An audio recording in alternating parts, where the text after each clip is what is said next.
welcome to the Thursday Total Soccer Show. I am Daryl Grove, and I'm joined by a man who rumour says will be soon coming out of retirement. It's Taylor Rockwell. Hello. Hello. I already have. I came out of burrito retirement. Last week I said no more burritos. This week, burrito. So you lasted a week in retirement. Yeah. Which is... It doesn't help that we have an office above a burrito shop. It really does not. It does not. But, I mean, other foods are available. Yeah, like quesadillas. Yeah. As Jim Gaffigan once said, tortilla with cheese, meat, or vegetables. A man who stayed in retirement a lot longer than you. Yes. Landon Donovan. Retired at the end of the 2014 MLS season.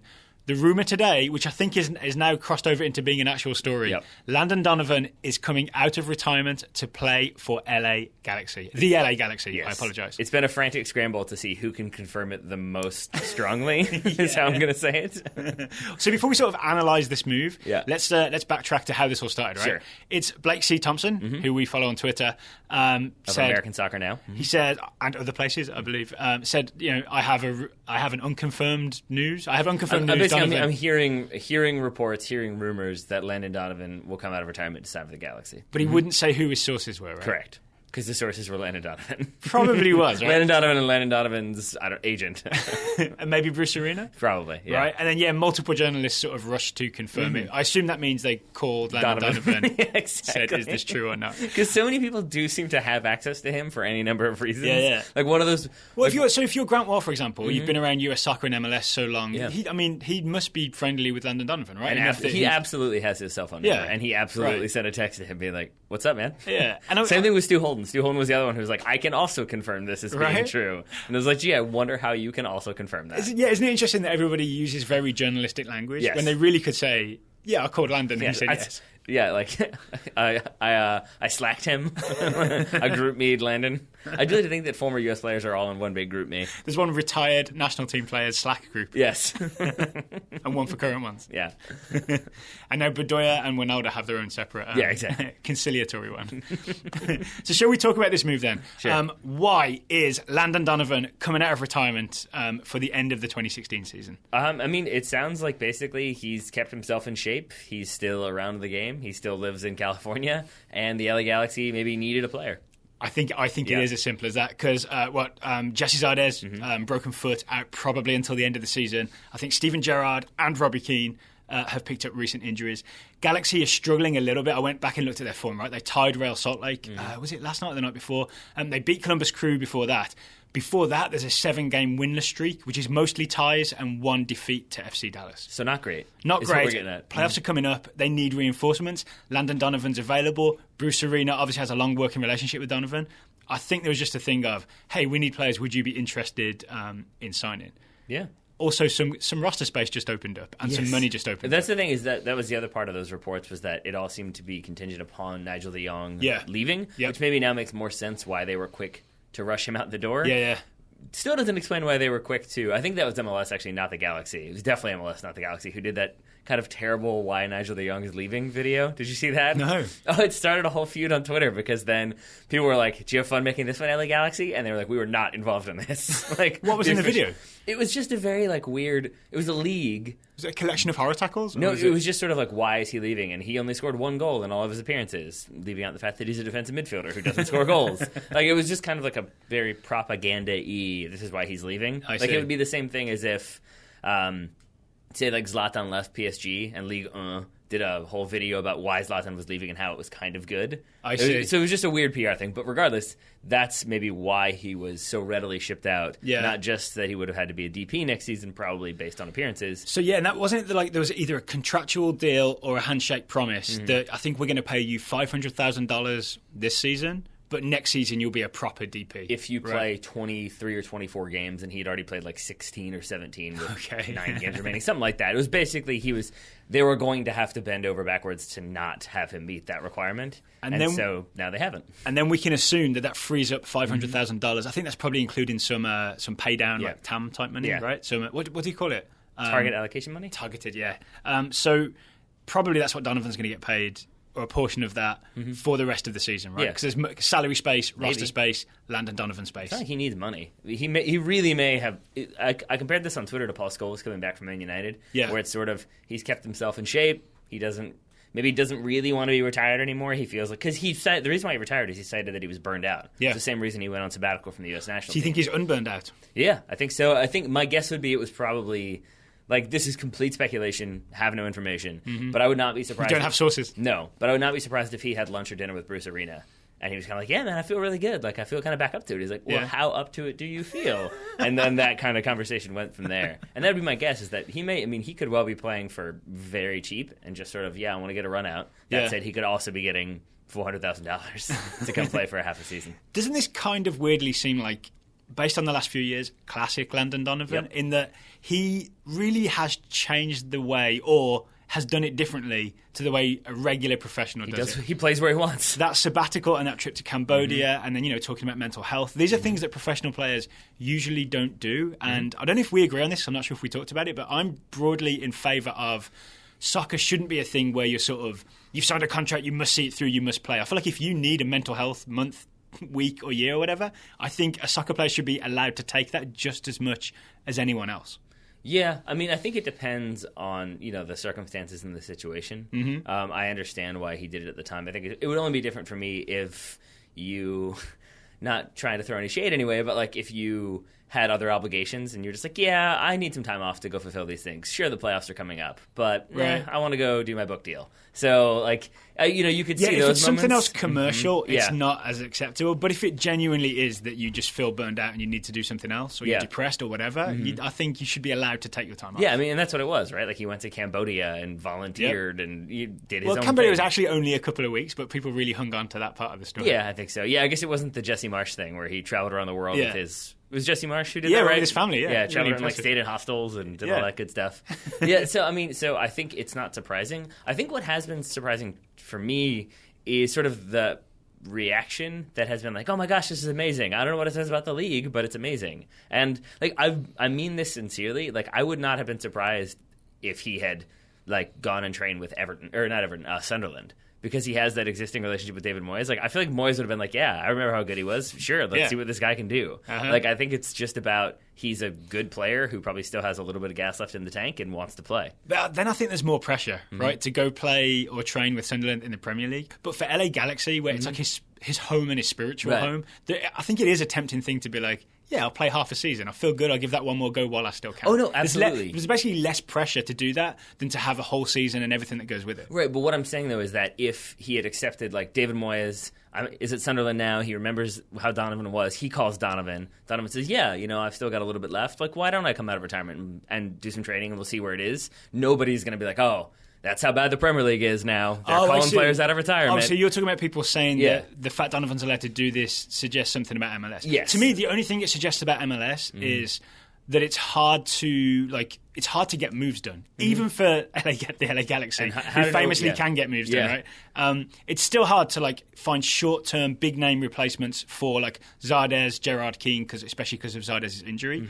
But if you can just get a player of that caliber who's willing to sort of semi-casually sign up and play for your team, then it's worth doing. If anything, it just reflects poorly on MLS's roster tightness that doesn't let them be like, okay, we're going to go out and get a short-term deal for someone. I really hope it was that the Wells Fargo team just didn't work out. And so he needed a club. And he was like, you know what? I'm going to move away. They've been calling me Donovan this whole time.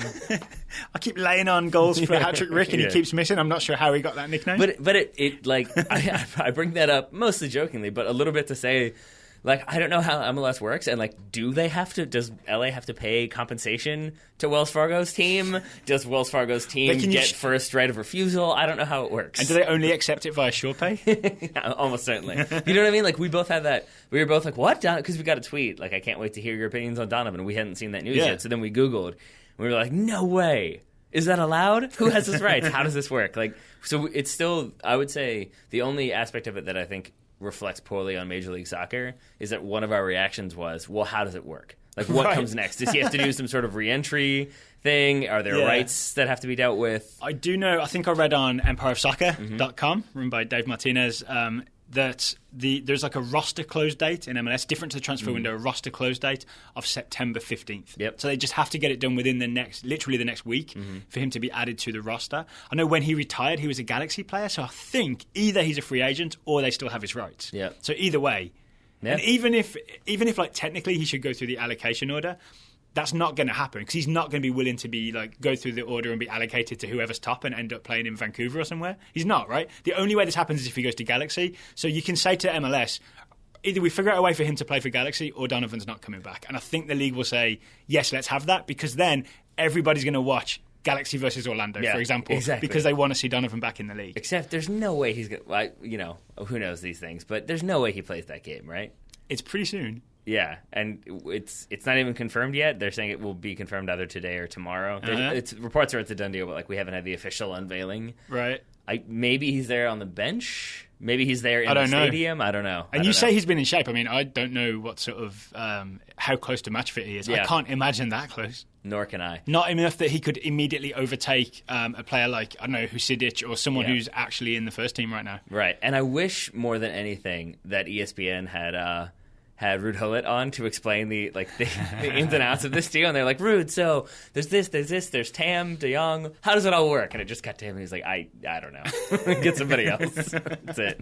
But you bring up the other players who could be involved in this or won't be involved anymore. We had that question too, that if this is Scholes coming out of retirement, who is the Pogba? Who's the player who's missing out as a result? Because famously Pogba, it's sort of suggested or even known I think one of the reasons he left Manchester United is because he thought he was next in line for that midfield spot, and instead they got Scholes out of retirement to play midfield. It was like, I think, kind of the nail in the coffin that he didn't have Fergie's backing. Yeah. That when it was going to be... It was his turn. Yeah, it was his turn, and then they're like, yeah, it's definitely your turn. Who else do we have? That's when you kind of feel that way, yeah. So I'm thinking the elder Villarreal, Jose Villarreal, maybe I'm not sure what his injury or fitness situation is, but you would think he would be up there next in line. Bradford Jamieson IV, remember him? We're very excited about him. I'm not sure how much he's been playing recently. He wasn't in the team against Real Salt Lake. Lassiter's son? I've forgotten his first name. Roy Lassiter's son? Ariel Lassiter. Just call him Roy Lassiter's son. It's fine. Ariel Lassiter, I think, was on the bench recently. Yeah. All these guys get knocked down one spot in the pecking order. But I mean, but you get Landon Donovan. It is also Nigel de Jong a little bit. He was the player that was shipped out. Yeah. I mean, although I guess it was, if Pogba had been shipped out before Scholes unretired, then it would be the same. Yeah. But in this situation, slightly different. So, do we have a general reaction to this news? Yeah, it's great. That's my feelings. Yeah, it'd be great to see him play again. I thought those days were gone. Yeah, I miss Donovan. Yeah, I do. It would be nice. I think, and I saw a bunch of people also writing on Twitter, who's going to be the first one to write the reactionary, he had one good game, he deserves a U.S. men's national team call-up piece. Right. Yep. So we can pretty much rule that out straight away, right? He's 34. Jermaine Jones, same age as Carl Beckerman, Jermaine Jones. But he's actually younger than Jermaine Jones, because Jermaine Jones, I know, turns 35 in November. Right. So he's a couple months younger. That couple months younger. But really, this is as a favour and because it's possible and sort of for fun, but also because I can contribute, I'm playing for Galaxy, right? It can't be, I'm returning to soccer, 2018 World Cup, here we go. It's not that. Hey, you never know, man. You never know.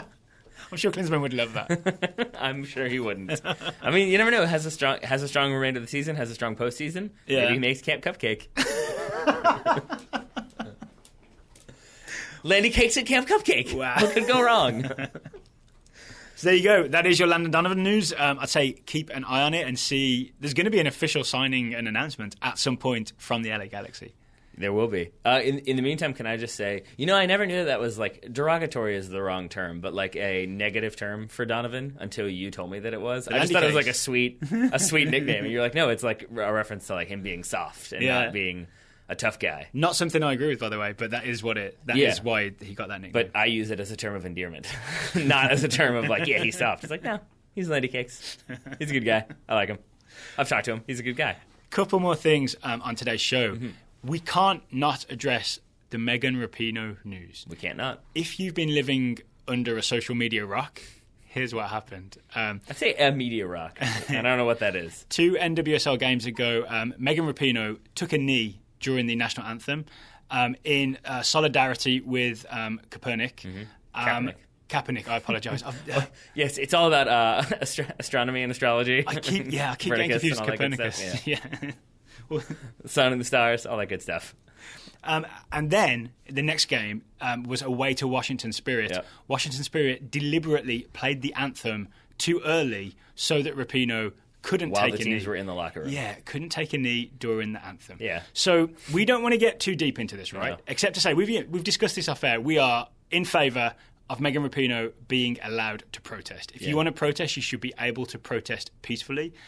We deliberately don't talk politics too much on TSS, but I think it's fair to say, and I think people could have figured out right now, that we are both broadly in favour of social progress. Yeah. Yeah?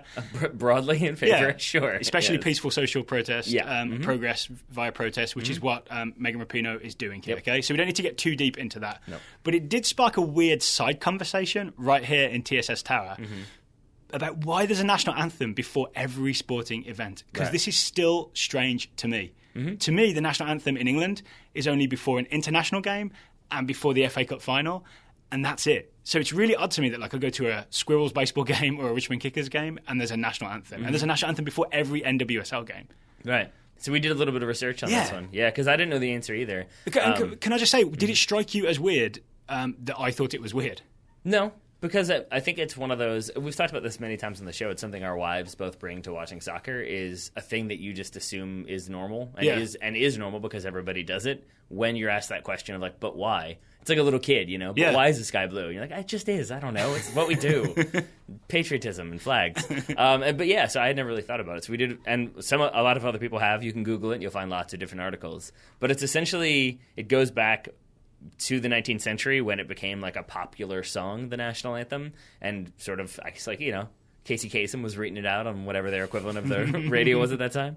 But it, I guess, transitioned into a more kind of widespread sporting event around World War I is when I think it was first done in baseball. Yeah, I saw that there were sort of patriotic displays. This is what I read on Mental Floss, I believe. There were patriotic displays in 1916 before baseball games after the US entered World War I. Right? And it was for special occasions in terms of... Right. Yeah. And then with, I think in the middle of World War II is when it became widespread for every baseball team to play the Star-Spangled Banner. Then there's a good... As a show of patriotism because of World War II, yes. right? And then there's a text transcript of a conversation that was done on NPR where they kind of break down the kind of tradition of playing it before every baseball game, that some people then would do God Bless America instead of the national anthem. Then there have been different protests, different forms of singing the national anthem throughout history. So it's kind of always been done to some extent or another, but it's basically ties in with the idea of, I guess, being at war and showing solidarity and strength. But it's weird that now it's become a thing that is just routinely played before every game. I would argue, and I feel like I can do this just as a foreign observer of the United States, sort of, that it loses the special impact that it has if you only do it on special occasions. Well, the God Save the Queen before an England game, that's the only time I really hear it before soccer, and I'm kind of like, oh, this is the moment. But the US National Anthem, it's not just before US National Team games, it's before MLS games, NWSL games, USL games, minor league baseball. It just happens every sporting event to the point where it's just almost a routine part of the thing that loses its special flavour. Well, and I would also say that if you're all about, and maybe this is too opinionated, but if you're about preserving the solemnness and the importance of the national anthem, don't rush playing it while teams aren't out there. We're talking about Bill Lynch, Washington Spirit on it. Yeah, it's if your whole idea is we don't want to disrespect the national anthem, we don't want to empower Megan Rapinoe too, we would say disrespect the national anthem, so we're going to play it when no one's ready for it to happen. Yeah. And then it becomes she's inside. Okay, play it now. Everybody stand up real quietly. We're going to play it a little bit lower volume so they don't know we're doing it. It's just weird. Wait, now you're just rushing it. Now your kid's trying to hide it from your parents. What are you doing? There should have been maybe a counter to it where someone had it on their phone and could have played it. Yeah, I don't know. So I mean, it seems a bit silly, that decision to play the national anthem when no one's on the field. I also read. We've come around to talking about this then, but I also read a thing about how really it's done a disservice to Washington Spirit as well because they made the playoffs, but that was never going to be the story. Now the story is Bill Lynch. I mean, it's the reason we're talking about it, right? We wouldn't have had a segment about Washington Spirit making the playoffs, nope. Just because there's so much going on in the world of soccer. Yeah. But yeah, now that's the story: is Washington Spirit refusing to play the anthem. Yeah. Well, there you go. So we've talked about it. We've learned something, too, about national anthems and the history of where they come from in terms of sporting events. Oh, yeah. Yep. Next on today's show, we have a listener question. A listener question came from Dan Osterhout, and it's an interesting question. You ready? Dan says, I know you probably don't want to talk about Christian Pulisic's ceiling at the risk of overhyping him. Parentheses, he will be better than Messi and Ronaldo combined. And Maradona and Pele. Of course, yeah. So I'll ask the opposite question, says Dan. Barring catastrophic injury, what is Pulisic's floor? Floor. is it what he is now, a bench option at a pretty good European team? Yep. So, everybody's talking about how good can Christian Pulisic be? I was asked this question on another podcast recently, Yellow Card podcast. But no one's ever said, if things don't go quite right, what's the worst he could be? So the worst he could be is catastrophic injury, or if he decides to stop being professional and eats beef burgers all day and then puts on 100 pounds. Yeah. Right? So we're ruling that out. Assuming that he maintains his level of professionalism and doesn't have some sort of debilitating soccer injury, what's the worst Christian Pulisic we could get? I want to say first, with the caveat that worst is what we mean in terms of achieving the least amount when it comes to where he is right now. Yeah. Right? Because right now he's based on what we've seen so far, which is impressive. Right. No, I mean, but right now he's a 17-year-old who's playing somewhat regularly for a Bundesliga team that is routinely in the top 4 or top 2, playing the Champions League, that type of thing. I would say, there's a chance it's MLS, that it's moving back to MLS at a fairly premature age, given that he's 17 now. Why would you say that, though?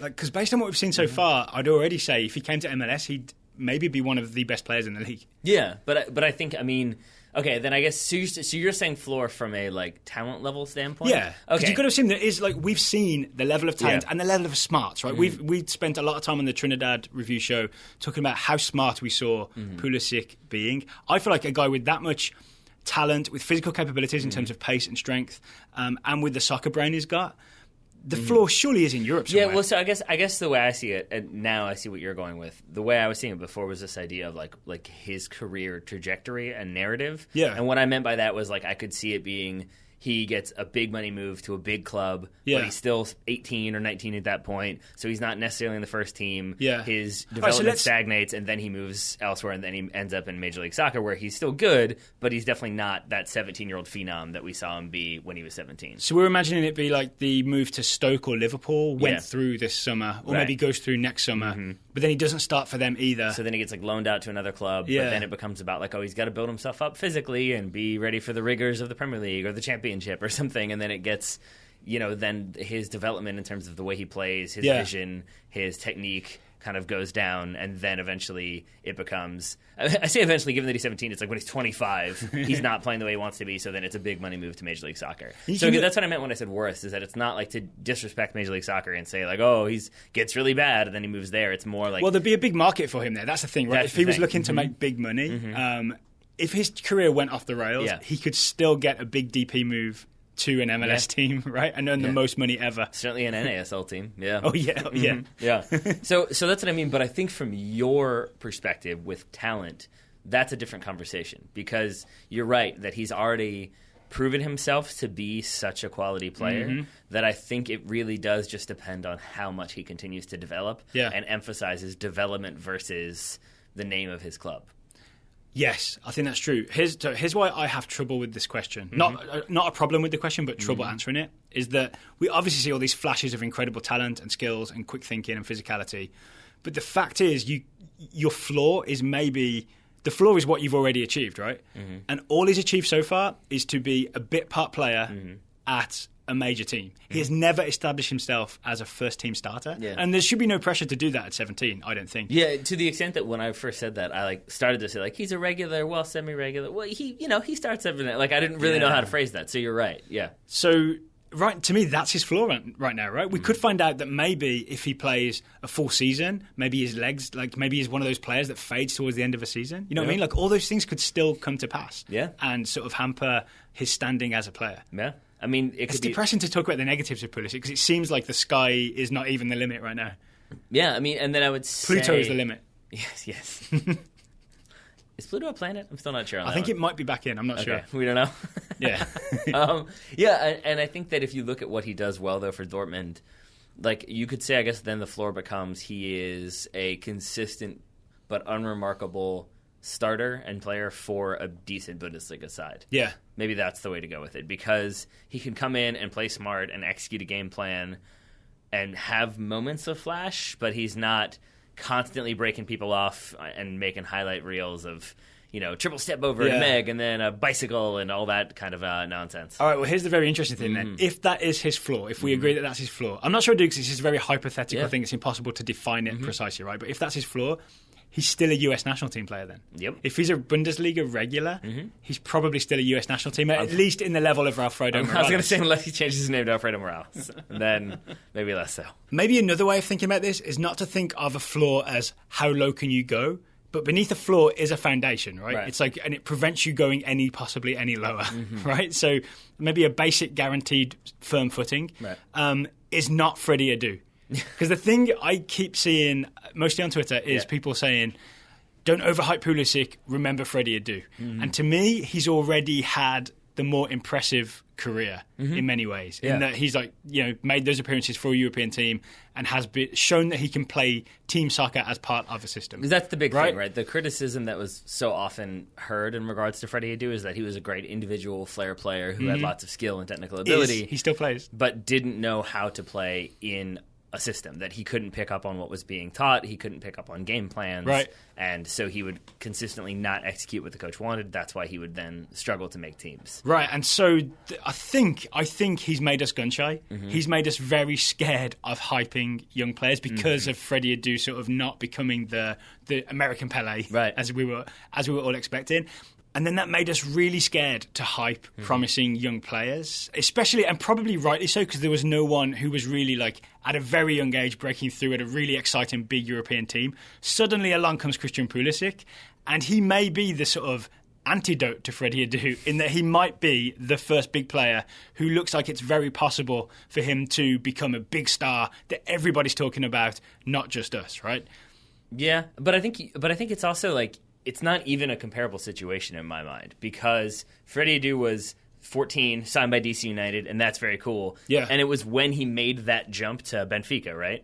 Yes. That then it was it is coming good for him. But then it was all those loan moves. There were a few years in between there, right, where it was... Real Salt Lake, and then... Well, there was all that in between. There was the 14-year-old, this is going to be amazing, and then there was the, this isn't quite working out. And then it was it's back on track, and it wasn't. Well, but it's also that, imagine if Freddie Adu had started at Benfica, that's what Christian Pulisic is. Yes. That's the difference, is that he's already at that club and has already reached that level. And is not going to be loaned out to Monaco. Is not. And honestly, and that's why, if you don't mind me going back for a second, that's what I mean when I say that his floor for me is Major League Soccer, because if you have this 17-year-old who's getting some playing time with this team that's challenging for the Bundesliga, challenging in the Champions League, if I told you 8 years from now, it's the Landon Donovan thing, he could be tearing it up in Major League Soccer, but he could also be doing better at playing for a higher caliber club and thus improving himself more. That's why I say it probably is MLS, and that's where it goes back to the Freddie Adu situation. And maybe to tie these two things together, someone asked us on Twitter, again, I'm sorry, I can't remember who it was, they said, can you compare Donovan at 17 to Christian Pulisic at 17? Can you compare how these players are doing? I couldn't, to be perfectly honest. Well, I would say it's too early to make actual direct comparisons. I mean, Donovan's maybe the greatest American player of all time. I don't remember Donovan at 17. I could go back and watch some footage, but I don't remember him well enough to say that. But I can tell you, I don't know either, but I can tell you what happened. Sure. I know he was signed for Bayer Leverkusen, didn't work out, and got himself loaned back to Major League Soccer to play for San Jose. Right. So already Pulisic is slightly ahead of him in that he's made inroads at Borussia Dortmund at 17 and is making progress. So he's technically ahead of Landon Donovan career-wise if you peg it at 17. And it was Donovan and Beasley, right, who were in that, was it the U17 team that was so promising and so exciting that made people get so hyped? I can't remember if it was U17 or U20, but I know it was in 1999 and we did quite well. Yeah. Regardless, it was him at that age playing for a U17, U19, whatever U20 team, not making the senior team at 17 is also that level. But then at 20, Donovan and Beasley lighting it up in the 2002 World Cup. And I think this is also... And that was your point, right? My answer on Twitter was, you will really know by the next World Cup, because at 20, Donovan had performed in a World Cup. And maybe Pulisic does the same, maybe not. We'll find out. So if Pulisic banks the ball into the goal off the back of a defender's back, then we'll know that he's as good as Donovan was in 2002. Yeah. Maybe he'll have to recreate that moment like Messi recreated Maradona's goal. Yeah. Remember that? Yeah. Then he can be the new Donovan. Yes, I like that. I think we've answered that. I would be interested to hear what other people have to say. Yeah. What is the floor, Floor, not FLAW? What is the floor? I was wondering why you spelled that before. It's because I've read the question and other people haven't. Gotcha. Of Christian Pulisic's career. Yeah. Email us contact@totalsoccershow.com. Well, speaking of young talented players, we've got some scouting reports on young talented players. Before we do, speaking of young talented players, Paul Arriola. Yeah, you asked me, forgot about that. Was his goal against Trinidad his first international goal? And I said, yeah, I think so. I think you said yes, certainly. I think you're a little bit more definitive. You can't prove that. There's no audio record. Turns out, as many people let us know via Twitter and email, he scored against Puerto Rico. I like that you're taking the heat on this one, as though I wasn't the one who said, I think it was his first goal. I feel like if you have a chance to correct something and you don't do it because I just agreed with you on it, then I have to share the blame. Good to know, I think, going forward, when you just float random things and I nod along. I'm like, yeah, I guess so. But I will say, he scored against Puerto Rico. That was his first goal. He now has 2 US national team goals, which is pretty impressive. I will say, as many as Christian Pulisic. I don't know the answer to that. I'll put you on the spot. And I'm ducking out of it. As we usually do, thank you to everybody who let us know, because everybody did it politely. Yes. No one said, hey, you dummies.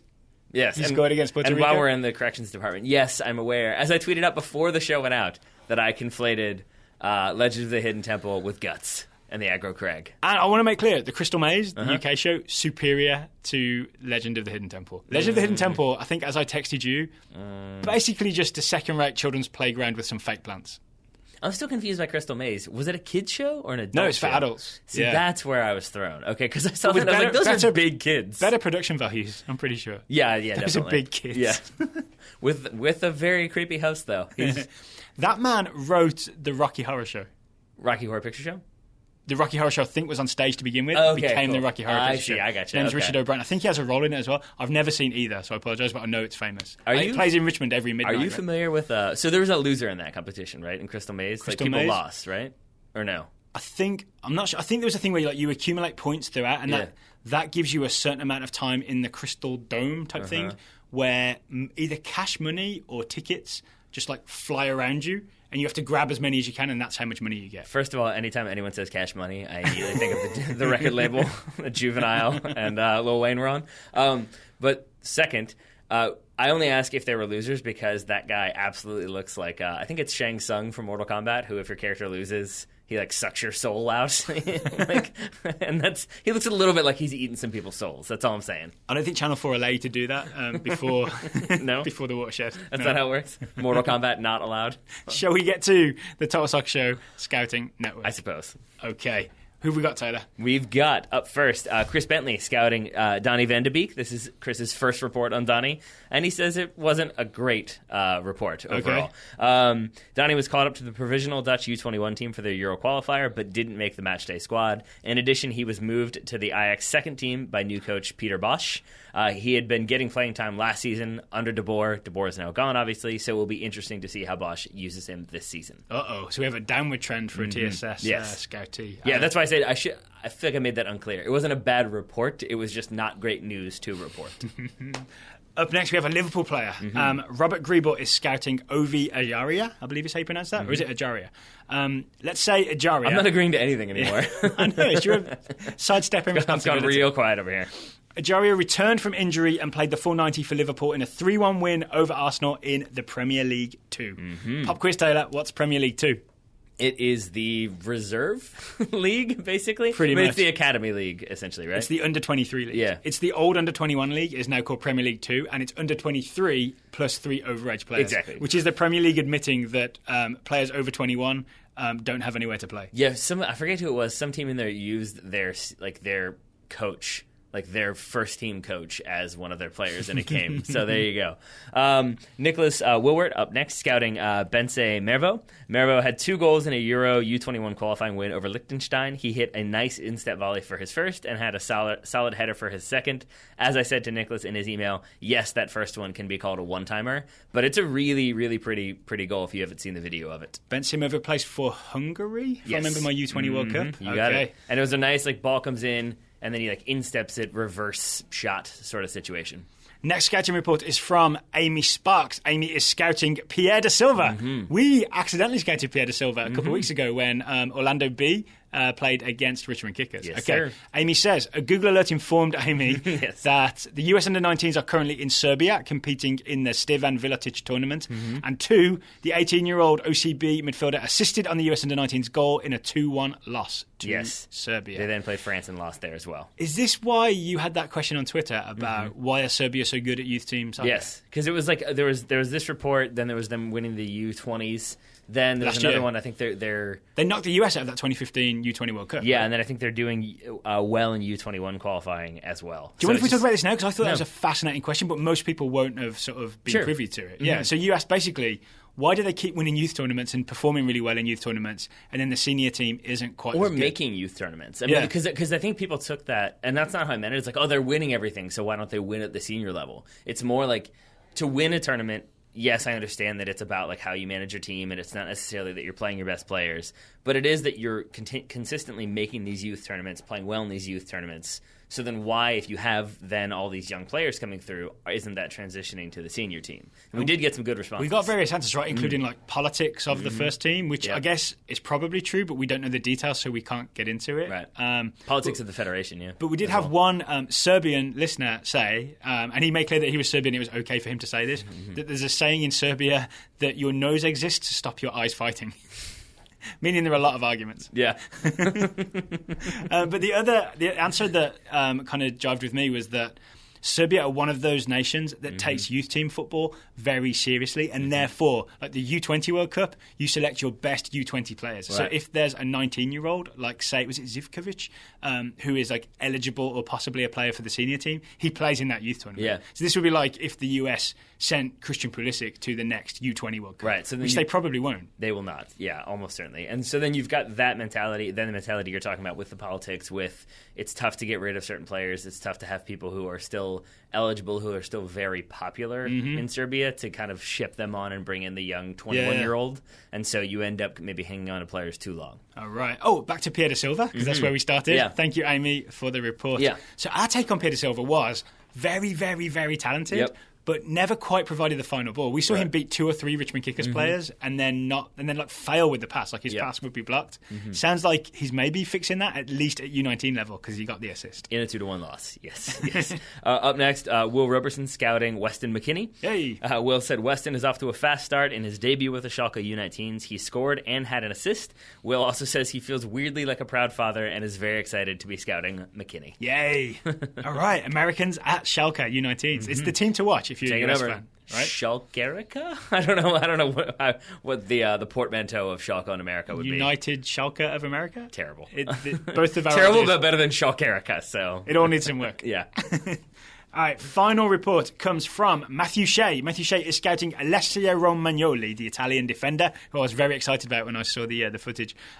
Romagnoli did not make the squad for Italy's game this weekend, but instead was removed to the U21 side for their Euro qualifiers. He played the full 90 in their 1-1 draw with Serbia. There it is. That was the final one when I was like, Serbia again? What are these guys? They're everywhere. I knew there was another reference to U21s and Serbia. So do you think Italy were like, because Romagnoli is, he's a Milan player right now, right? He is sort of touted as the next in line to that sort of Nesta, Maldini, Baresi. They've got the two. They've got the two because they've also got Donnarumma, the goalkeeper, who's the next in line to the Buffon legacy. But maybe they thought, well, Serbia keep calling up their best players for these U21s. Maybe we should do the same. Yeah, Matt, in that same scouting report, Matthew also linked to an article that was basically saying that the best bit of transfer business Milan did in this window was not letting go of Romagnoli because so many clubs were in for him, specifically Chelsea.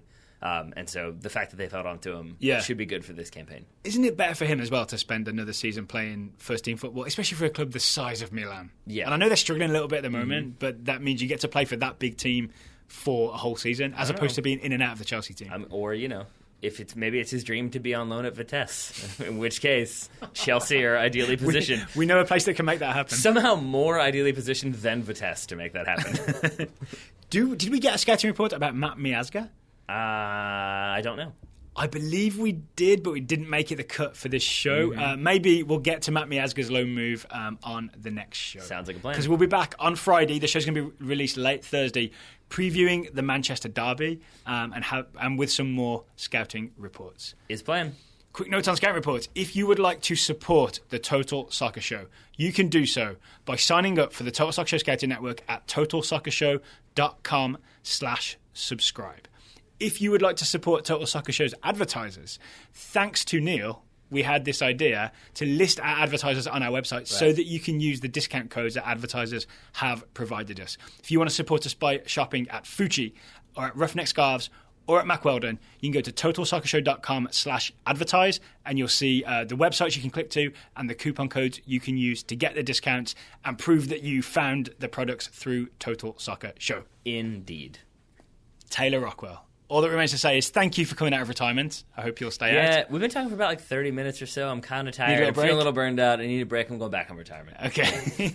Well, I might not retire really soon. Thank you for taking the time to talk to me today. Thank you, buddy. Right back at you. Listeners, thank you for listening. We always appreciate it. We'll talk to you again on Friday.